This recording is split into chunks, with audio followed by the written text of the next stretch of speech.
Social et républicaine en mesure dimanche 7 juillet. L'extrême droite ne doit pas prendre les rênes du pouvoir.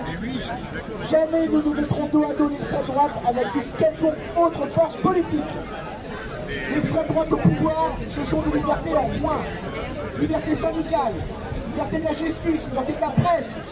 Tous les gouvernements d'extrême droite, quels qu'ils soient, ont comme première tentation de multiplier les contre-pouvoirs.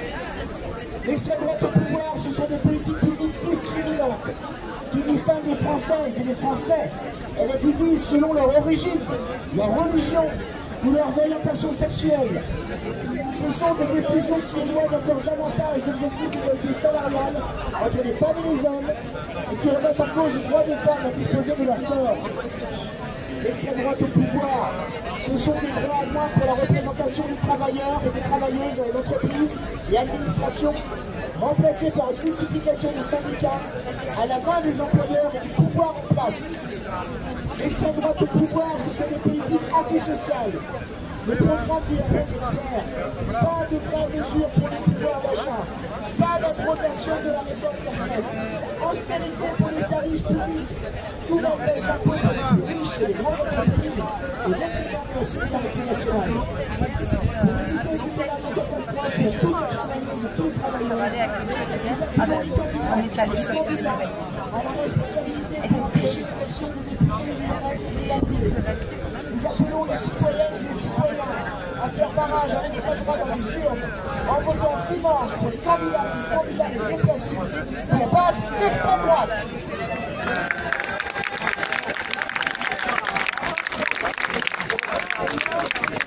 Bonjour à toutes et à tous. La situation est grave. En arrivant en tête dimanche, l'extrême droite peut, par les urnes ce 7 juillet, accéder au pouvoir pour la première fois depuis le régime de Péniche. C'est un enjeu mortel pour notre démocratie et pour les travailleuses et les travailleurs. Il nous reste quelques jours pour échanger entre collègues et empêcher le pire, en construisant un avenir de progrès social qui commence avec le vote de ce dimanche. Alors oui, la CGT appelle les salariés, les privés d'emploi, les jeunes et les retraités à voter pour battre le Rassemblement national et ses alliés et lui donner le moins de division possible. On a des raisons d'être en colère, tellement nos conditions de travail se sont dégradées, nos salaires n'ont pas suivi l'inflation et nos vies se sont abîmées. Mais le Rassemblement national, non, pour revenir et rétropédaler sur la retraite qui se promettait à 60 ans. Et maintenant, il parle de 64 ans, et pourquoi pas plus? Car il ne veut pas toucher à l'argent des riches et des puissants.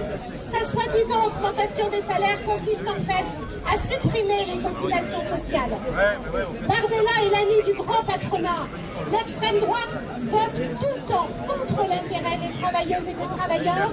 À l'Assemblée nationale, le Rassemblement national a voté contre l'augmentation du SMIC, contre l'indexation des salaires sur les prix, contre la revalorisation des petites retraites. Entre des adversaires ou des ennemis, le choix est vite fait.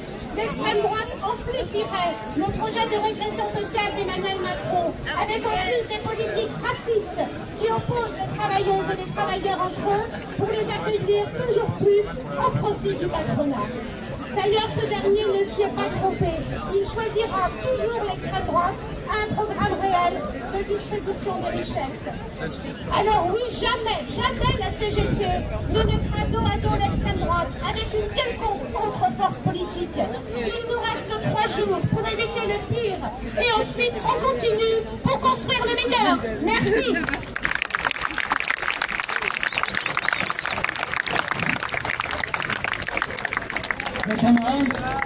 Et malheureusement, en 40 ans, on sait ce qu'ils ont fait. Des abominations, mais d'un point de vue syndical, l'interdiction du droit de grève et l'interdiction des syndicats, l'interdiction pour les travailleurs de se battre, on les a essayés.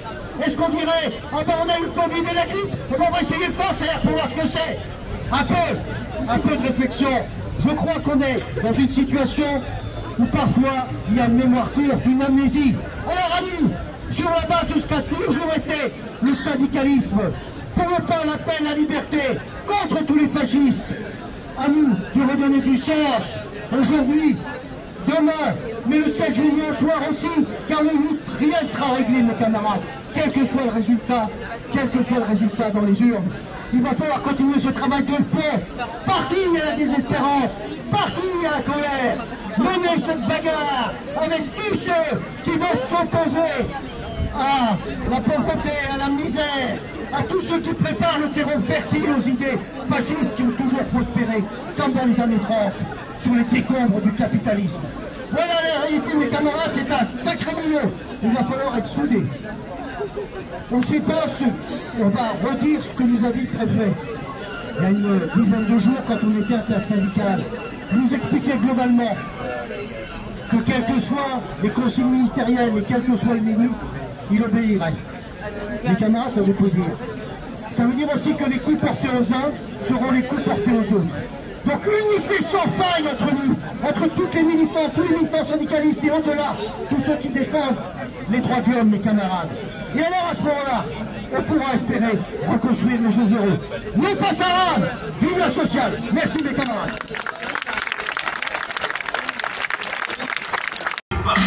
Jamais on baisse pas les bras, notre ennemi pas factice.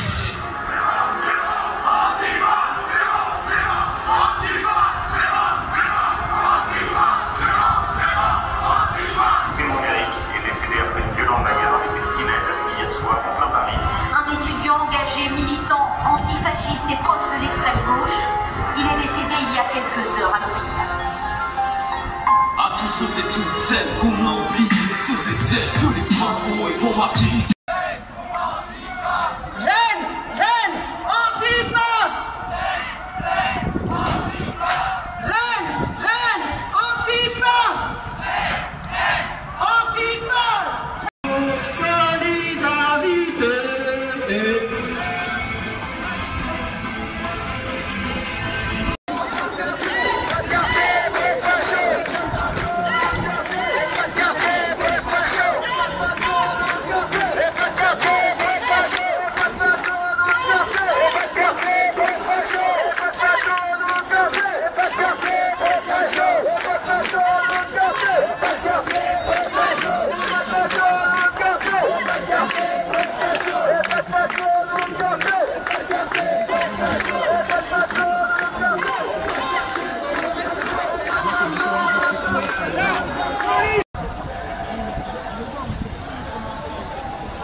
C'est ça, c'est ça, c'est ça.